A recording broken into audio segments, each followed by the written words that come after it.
Hello everyone, welcome back to my channel. तो आज के इस वीडियो में हम लोग चैप्टर 7 डिस्कस करने वाले हैं, जिसका नाम है weather, climate and adaptations of animals to climate. तो इस चैप्टर को हम लोग आज कंटिन्यू करने वाले हैं। चलिए स्टार्ट करते हैं। Do you remember the things that you were asked to pack when you were heading for a hill station? When the sky is cloudy, your parents insist that you carry an umbrella। मतलब कभी याद है आपको कि ऐसा कभी आपके साथ हुआ है कि जब आप कभी बैग वगैरह हिली एरियाज़ में जाने के लिए पैक कर रहे हो, या जब कभी भी लगे कि स्काई जो है क्लाउडी है, मतलब आसमान में बादल छाए हुए हैं, तो आपके जो पेरेंट्स हैं वो इंसिस्ट करते हैं कि भाई एक अम्ब्रेला अपने पास रख लो।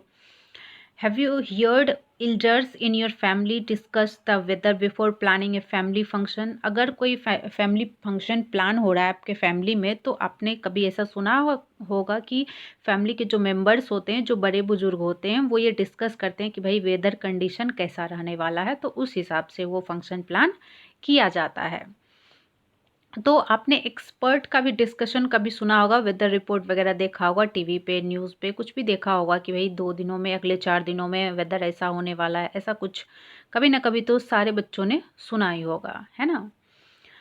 The weather may have a profound effect of the game, it has a profound effect on our lives. Weather का जो है बहुत बड़ा इफेक्ट पड़ता है हमारे लाइफ स्टाइल पे, हमारे लाइफ पे।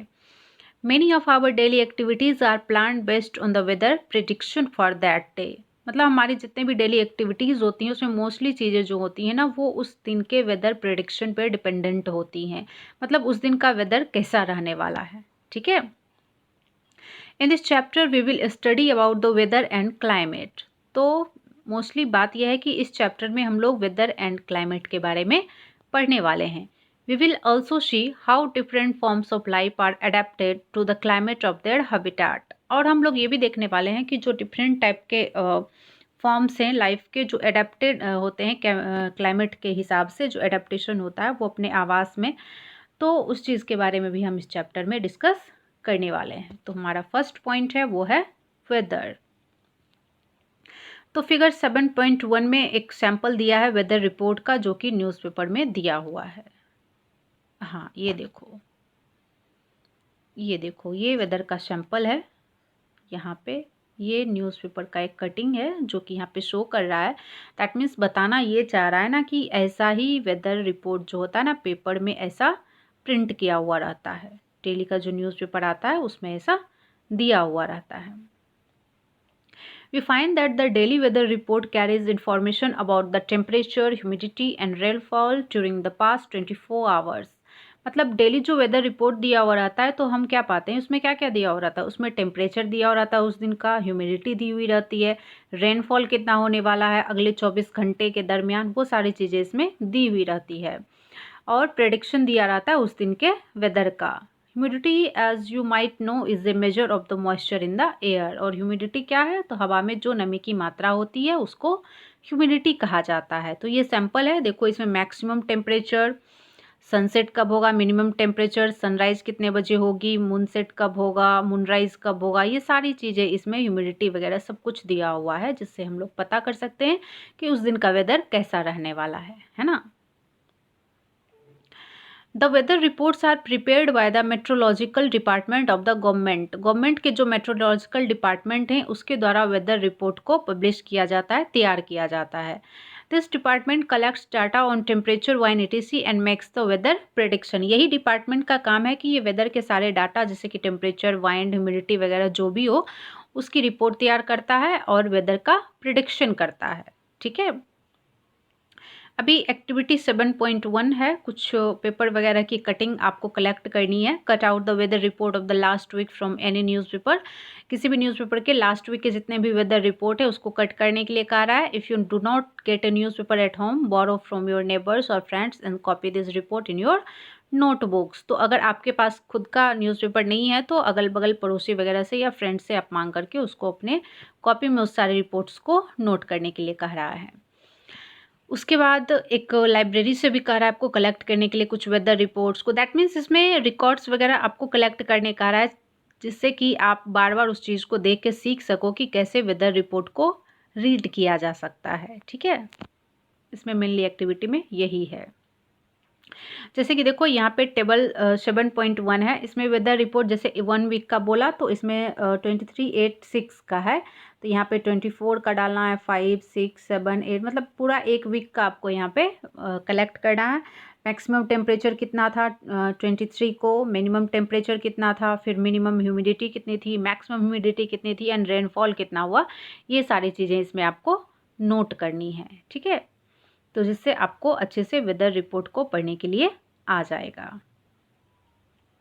Rainfall is measured by an instrument called the rain gauge. Rainfall किसके द्वारा मेजर किया जाता है, तो एक इंस्ट्रूमेंट है जिसका नाम है rain gauge. It is basically a measuring cylinder with a funnel on top to collect rain water. एक सिलेंड्रिकल आकार में ये होता है जिसके टॉप पे फनेल जैसा कंस्ट्रक्शन होता है जो कि रेन वाटर को कलेक्ट करता है। ठीक है, अभी जो एक्टिविटी आपको करने के लिए दिया है उसमें कह रहा है कि do all the 7 days have the same maximum and minimum temperature. आपने क्या देखा एक्टिविटी से, क्या सीखा कि ये जो पूरा जो 7 दिन का आपने नोटिस किया है, रिकॉर्ड किया है टेम्परेचर, ह्यूमिडिटी एंड रेनफॉल का, तो क्या 7 दिन का सारा कुछ सेम है? मिनिमम टेम्परेचर, मैक्सिमम टेम्परेचर, ये सारी चीज़ें 7 दिन का सेम है क्या? बिल्कुल नहीं होगा। The maximum and minimum temperature records में be the same. Maximum and minimum जो टेम्परेचर का रिकॉर्ड है वो में भी सेम हो भी सकता है कुछ डेज का।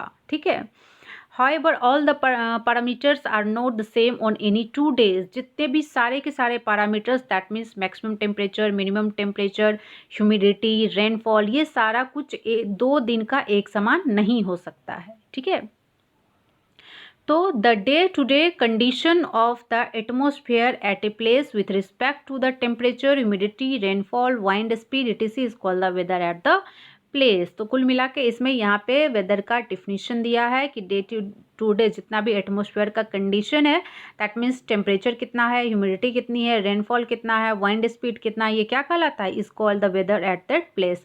तो उस जगह का ये वेदर कहलाता है। ठीक है, अब एलिमेंट क्या क्या हो गया, टेम्परेचर, ह्यूमिडिटी और अदर फैक्टर्स जो भी हैं अभी जिसका जिसका नाम हमने लिया वो सब एलिमेंट हो गए, किसके, वेदर के एलिमेंट हो गए। ठीक है, the weather of a place change day after day and week after week. मतलब दिन प्रतिदिन वेदर चेंज होते रहता है, ऐसा नहीं होता है कि बहुत लंबे समय तक एक ही वेदर हो, ऐसा नहीं होता है। ठीक है,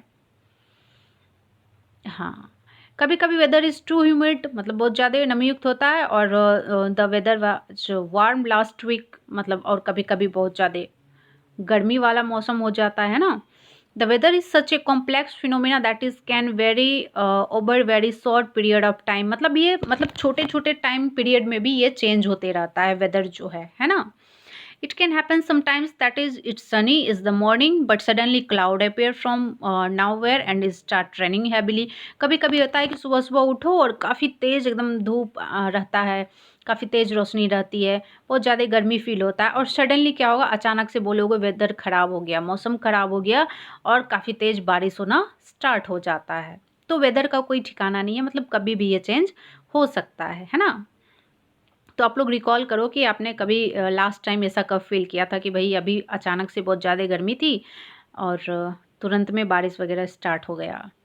ठीक है, look at the graph given below which shows the maximum temperature recorded during 3 August 2006 to 9 August 2006 at Shillong Meghalaya. चलो यहाँ पे वेदर दिया हुआ है, इसे थोड़ा हम लोग अच्छे से समझते हैं। नीचे में जो दिया हुआ है देखो, ग्राफ बना करके दिया हुआ है मैक्सिमम टेम्परेचर। ठीक है, एक सेकेंड, हाँ देखो डेट दिया हुआ है एंड मैक्सिमम टेम्परेचर दिया है। तो इसे ग्राफ में कैसे शोन किया जा सकता है, graph showing the variation of maximum temperature during 3 to 9 अगस्त।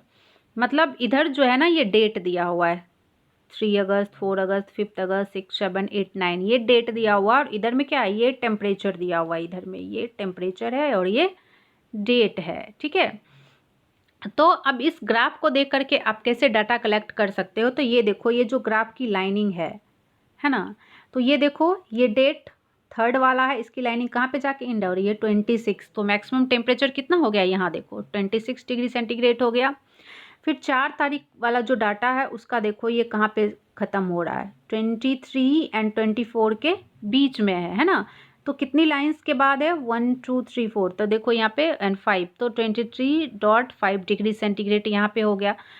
फिर फिफ्थ को कितना है, कहाँ पे जाके स्टॉप हो रहा है ये देखो, इसके एग्जैक्ट में आओ 25.0 डिग्री सेंटीग्रेड। तो इस तरह से हम लोग मतलब कि ग्राफ दे करके मिनिमम एंड मैक्सिमम टेम्परेचर का ये ग्राफ है, तो मैक्सिमम टेम्परेचर हम लोग कलेक्ट कर सकते हैं ग्राफ रिपोर्ट के द्वारा भी, है ना। As it is clear from any weather report, the maximum and minimum temperatures are recorded every day। मतलब कोई भी वेदर रिपोर्ट हो कहीं का भी, वहाँ पे मैक्सिमम एंड मिनिमम टेम्परेचर जो है एवरी डे का रिकॉर्ड किया ही जाता है। Do you know how these temperatures are recorded? In chapter 4 you have learned। Chapter 4 में हमने पढ़ा है कि कैसे टेम्परेचर को रिकॉर्ड किया जाता है। हाँ, मतलब कि चैप्टर 4 इसमें हीट है, हीट के बारे में हम लोगों ने अच्छे से डिस्कस किया है उस वाले क्लास में, तो वही इसमें बता रहा है। हाँ, that the special thermometers for this purpose, किस चीज़ से हम लोग मेज़र करते हैं टेम्परेचर को, तो उसका एक स्पेशल थर्मोमीटर होता है ना। एक क्लिनिकल थर्मोमीटर हम लोग पढ़े थे और एक पढ़े थे, क्या पढ़े थे, याद करके बताओ, याद करके बताना कि कौन सा थर्मोमीटर हम लोग पढ़े थे, कमेंट में बताना, ठीक है। Called maximum and minimum thermometers, thermometers के बारे में हम लोगों ने पूरा का पूरा चैप्टर पढ़ रखा है। You can guess when during the day we have the maximum temperature and when the minimum, तो उस थर्मोमीटर की मदद से हम लोग ये गेस कर सकते हैं कि दिन के समय कब मैक्सिमम टेम्परेचर था और कब मिनिमम टेम्परेचर था, ठीक है। हाँ, अभी याद आया थर्मोमीटर का नाम, recall it.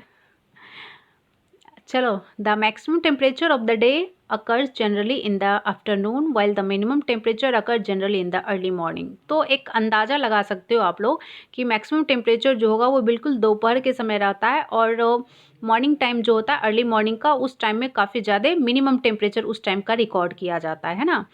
Can you now understand why summer we feel so miserable in the afternoon and comparatively comfortable early in the morning. तो आप समझ गए होंगे कि समर सीजन में दोपहर के टाइम पे बहुत ज़्यादा अनकंफर्टेबल फील होता है, दैट मीन्स बहुत ज़्यादा गर्मी लगती है, एंड मॉर्निंग टाइम में हम लोग थोड़ा उससे कंफर्टेबल फील करते हैं, बिकॉज मॉर्निंग टाइम में टेम्परेचर जो होता है वो मिनिमम होता है, ठीक है। All changes in the weather are caused by the sun, जितने भी वेदर में चेंज होते हैं उसका कारण क्या है, किसके वजह से होता है, तो सबका कारण है सन।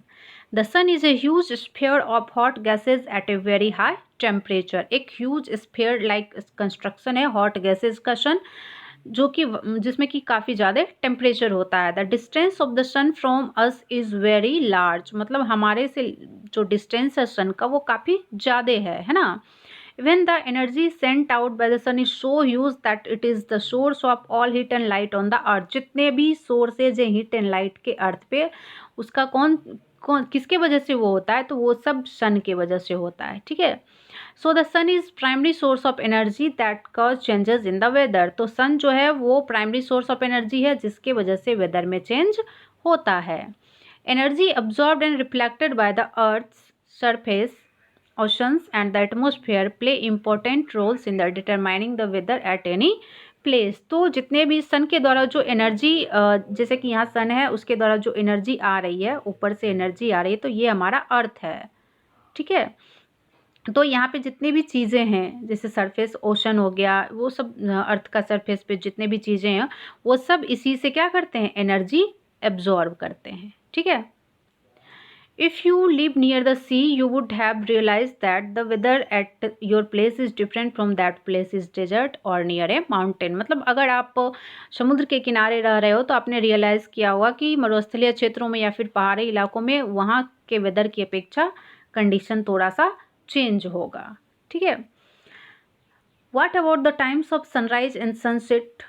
You know that in winters it becomes dark early and do not get much time to play। मतलब सनराइज और सनसेट का एग्जैक्ट टाइम क्या है, तो आपने देखा होगा, महसूस किया होगा कि विंटर टाइम में सनराइज भी लेट से होता है और सनसेट काफ़ी जल्दी हो जाता है ना।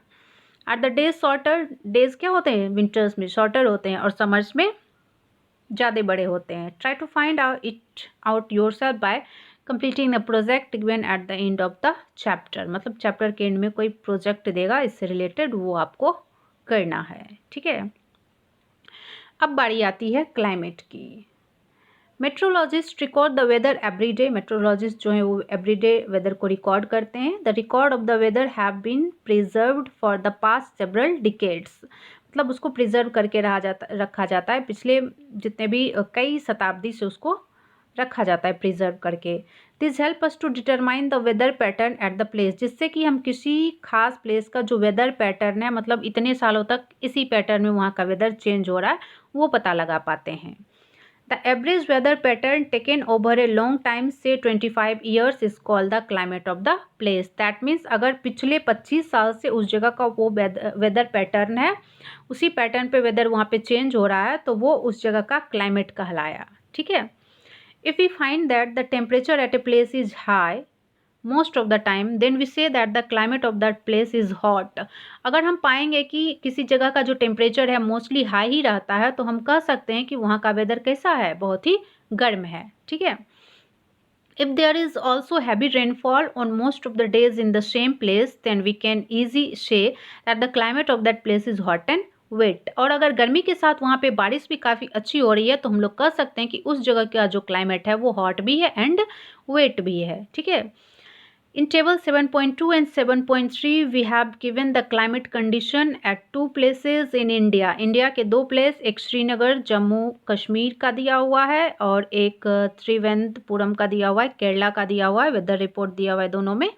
ठीक है, इसको अभी हम लोग देखेंगे। First we find the average of the temperatures recording during the month. Second we calculate the average of such average temperature over many years। मतलब फर्स्टली हम लोग मंथ का देखेंगे, फिर ईयरली देखने वाले हैं टेम्परेचर यहाँ का। ठीक है। The two places are Srinagar in Jammu and Kashmir and Trivandrum in Kerala। तो इन दोनों प्लेसेस का हम लोग अभी देखने वाले हैं टेम्परेचर। देखो, हाँ यहाँ पे सॉरी, हाँ यहाँ श्रीनगर जम्मू एंड कश्मीर का है। देखो जनवरी फरवरी मार्च अप्रैल, मतलब पूरे ईयर का दिया हुआ है, और इधर में केरला का दिया हुआ है। ठीक है। तो मिनिमम टेम्परेचर दिया है और रेनफॉल दिया हुआ है, और मिनिमम मैक्सिमम टेम्परेचर यहाँ पे भी दिया हुआ है, यहाँ पे भी रेनफॉल दिया हुआ है। The number of the mean total rainfall have been rounded off. ये जो रेनफॉल का नंबर दिया है ये राउंडिंग फिगर में एग्जैक्ट नहीं दिया हुआ है। ठीक है। तो आप इससे देख सकते हो कि जम्मू एंड कश्मीर का जनवरी मंथ में जो है मिनिमम टेम्परेचर -2.3 डिग्री सेंटीग्रेड है और मैक्सिमम जो है 4.7 है, और रेनफॉल हो रहा है 57, ठीक है, मिलीमीटर। और यहाँ देखो केरला का जनवरी में इसका 22.2 है, जो कि इसकी अपेक्षा काफ़ी ज़्यादा है मिनिमम टेम्परेचर, एंड मैक्सिमम तो ज़्यादा है ही, और रेनफॉल यहाँ की अपेक्षा यहाँ पे लेस हो रहा है। ठीक है। वही फरवरी में भी यहाँ पे देखो टेम्परेचर और घट गया है, 0.6 -0.6 हो गया, और फरवरी में यहाँ का टेम्परेचर देखो 22.8 है और भी बढ़ गया है ना। मैक्सिमम टेम्परेचर में भी राइजिंग हुआ है, और रेनफॉल इसकी अपेक्षा कम है, यहाँ पे रेनफॉल ज़्यादा है।